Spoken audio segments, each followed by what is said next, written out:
कभी कभी होता है ना कि अनुसंधानकर्ता यानी कि इन्वेस्टिगेटर जिसको आंकड़ों का एकत्रित करना होता है, उसके पास आंकड़ों के एकत्रित करने के लिए इस तरह से डेटा दे रखा होता है कि हर एक डेटा को उसको इंडिविजुअली एनालाइज करना होता है।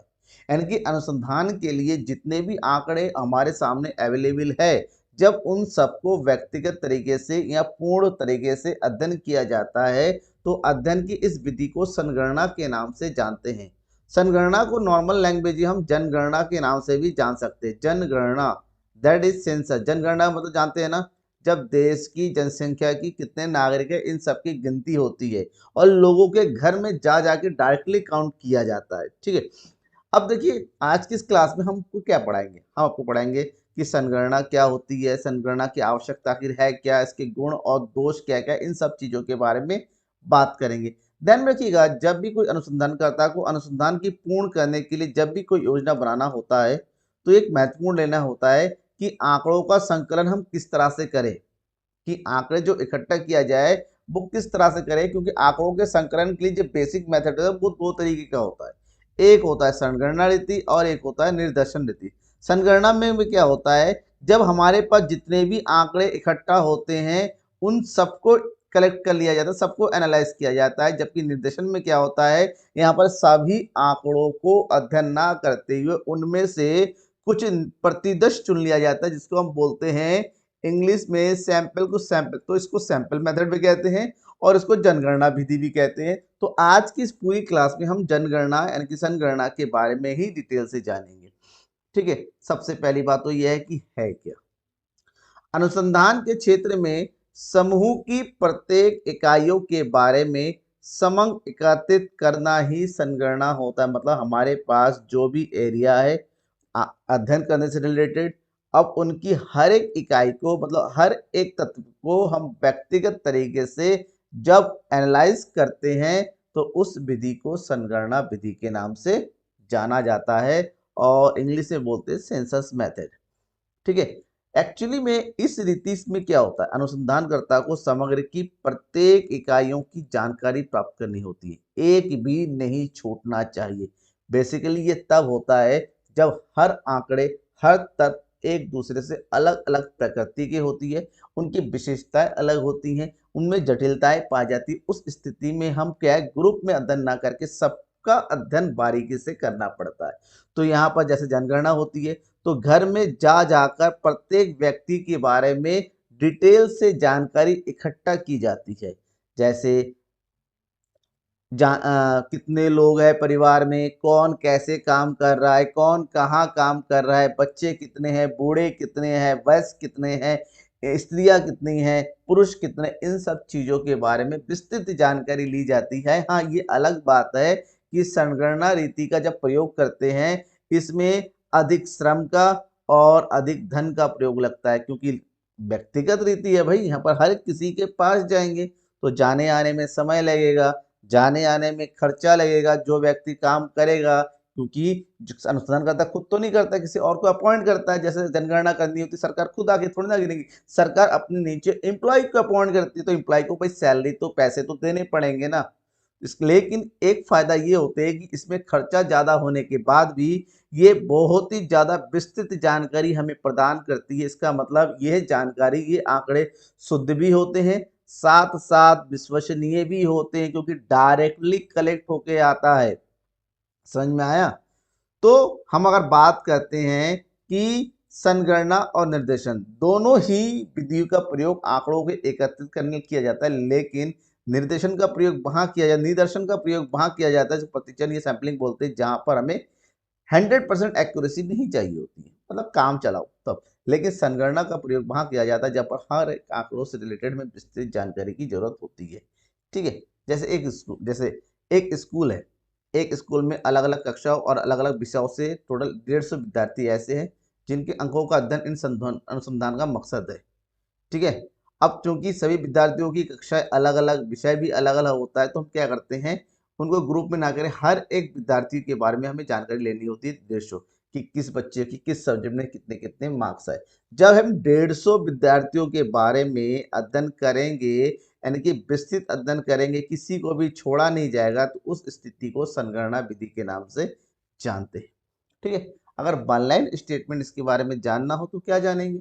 अगर वन लाइन स्टेटमेंट जानना है तो देखिए, दूसरे शब्दों में कहा जाए तो समग्र की प्रत्येक इकाई का अध्ययन किया जाएगा। इस प्रकार हम कह सकते हैं कि अनुसंधान को संपूर्ण गणना अर्थात संगणना, सन का मतलब संपूर्ण, ठीक है ना, इसलिए इसको संगणना अपना देख लेते हैं। अब जो संगणना रीति है वही जनगणना है। जनगणना में हर एक व्यक्ति के बारे में, हर एक परिवार के बारे में, हर एक गांव कस्बे दूर दराज में जगह जानकारी। सबसे पहले भारत में जनगणना 1872 में हुई थी। सन 1881 से प्रत्येक 10 साल के अंतर्गत जो है जनगणना शुरू होती है। और अभी हाल फिलहाल में पिछले 10 साल में 1951 में भारत जब आज़ाद हुआ तो 1947 उसके बाद पहले आज़ाद भारत की जनगणना 1951 में हुई। और पिछली जनगणना 2011 की हुई। अभी तक जो है, क्योंकि 10 साल 2021 में होना चाहिए था, किसी कारणवश सरकार ने अभी तक जनगणना नहीं कराया है। आने वाले कुछ सालों में हो सकता है जनगणना करा दी जाए। अब बात ये आती है ना कि संगणना विधि की आवश्यकता ही क्यों होती है? ऐसा क्यों है कि हर एक डेटा का, ऐसा तो नहीं है एक ग्रुप में से एक या दो लोगों को पकड़ के उसके अध्ययन कर लिया जाए। लेकिन क्या होता है ना, सबसे इंपॉर्टेंट बात हमें ये समझनी होती है कि संगणना रीति की आवश्यकता तब होती है जब संगणना रीति की आवश्यकता तब होती है जब समग्र या क्षेत्र का आकार सीमित हो। ठीक है, ध्यान में रखिएगा।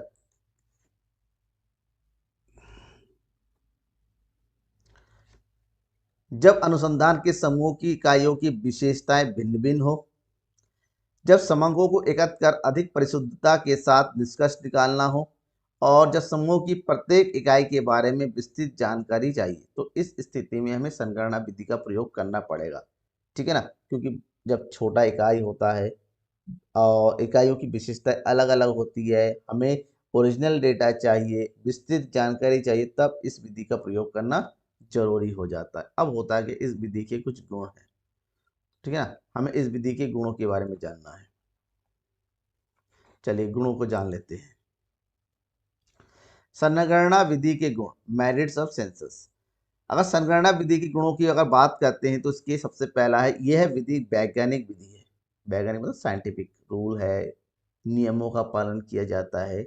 ये विधि अधिक वैज्ञानिक होती है क्योंकि इसमें समग्र के प्रत्येक इकाइयों का विस्तृत अध्ययन किया जाता है।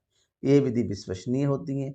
यह विधि शुद्धता का परिमाप होता है। क्यों? क्योंकि आंकड़ों का अनुसंधान व्यक्तिगत स्तर पर होता है। ठीक है ना, ये पक्षपात रहित होता है क्योंकि सर्वप्रथम आंकड़े एकत्र किए जाते हैं और व्यक्ति की जानकारी अलग अलग प्राप्त होती है जिसमें पक्षपात करना संभव नहीं होता है। जबकि इकाइयों में जो विविधता पाई जाती है, अगर इकाइयां अलग अलग हो, मतलब चार लोग ए बी सी, ये चारों से रिलेटेड जो आंकड़े होते हैं सब अलग अलग है, उस स्थिति में हम चारों के पास जाना पड़ेगा, चारों से जानकारी इकट्ठा करें। इनकी हमारे पास जो आंकड़े होते हैं वो विविधतापूर्ण होते हैं। और सबसे इम्पोर्टेंट, अप्रत्यक्ष अध्ययन साथ साथ हो जाता है क्योंकि सबसे व्यक्तिगत रूप से मिलते हैं। कुछ जानकारियां जो हमें चाहिए वो तो मिलते ही मिलते, इसके अलावा कुछ दूसरी जानकारियां भी इस विधि से प्राप्त हो जाती है। अब इस विधि के कुछ दोष भी है, क्योंकि भाई जाहिर सी बात है कि गुण है तो अवगुण तो होंगे ही। तो अवगुण कौन कौन से हैं, इसकी सीमाएं कौन कौन सी है, इसके बारे में बात करें। सबसे पहले ये है, क्योंकि संगणना में हर एक चीज का व्यक्तिगत अध्ययन होता है तो इसमें धन का अपव्यय होता है, यहाँ पर बहुत अधिक मात्रा में पैसे चाहिए होते हैं। दूसरा, इसमें समय ज्यादा चाहिए होता है क्योंकि आप मान लीजिए 100 लोग हैं, एक गांव है, गांव के लोगों के बारे में जान, एक गांव में मान लीजिए 50 परिवार रहते हैं, तो एक परिवार के पास जाएंगे तो लगभग उस परिवार से सारी डेटा जानकारी निकालने के लिए आपको कम से कम 15 मिनट चाहिए। 50 परिवार, 15 मिनट की बजाय 15 पचे 75, 750 मिनट चाहिए। तो सोचिए यहाँ पर जानकारी इकट्ठा करने के लिए कितना अधिक समय चाहिए। दूसरा, इस मेथड में अधिक परिश्रम की आवश्यकता होती है क्योंकि उससे बात करना, जानकारी निकालना, आना जाना बहुत परिश्रम हो जाता है। नेक्स्ट, सबसे इम्पोर्टेंट चीज, क्योंकि परिश्रम परिश्रम चलिए अलग चीज है, पैसे का खर्चा हो जाता है, इसका प्रयोग हम बहुत बड़े एरिया में नहीं कर सकते। इसका प्रयोग सीमित होता है, जब क्षेत्र छोटा होता है वहीं पर इसका प्रयोग जो है उपयुक्त होता है। क्योंकि आप कहेंगे सर जनगणना तो पूरे देश का होता है, देश तो छोटा नहीं भाई, जनगणना पूरे देश का होता है, लेकिन ये भी देखना होगा कि जनगणना 10 साल के अंदर में होता है, हर साल नहीं होता है। 10 साल के बाद वो, इसलिए क्योंकि जनगणना जब होगी तो इसमें लंबा प्रोसेस होता है, पैसे बहुत ज़्यादा खर्च होते हैं। तो ऐसे में हर 10 साल के बाद, देखिए अब तो पिछले 13 साल होते जा रहे हैं, अभी तक 10% गणना नहीं हुई। तो कुछ सोच समझ के ही समय जो है अंतराल किया गया है। ठीक है, कोई भी डाउट है, समझ में नहीं आया है, तो कमेंट बॉक्स में कमेंट करके बताइए। आपकी हर एक समस्या को मैं दूर करने की पूरी कोशिश करूंगा। Thank you and bye.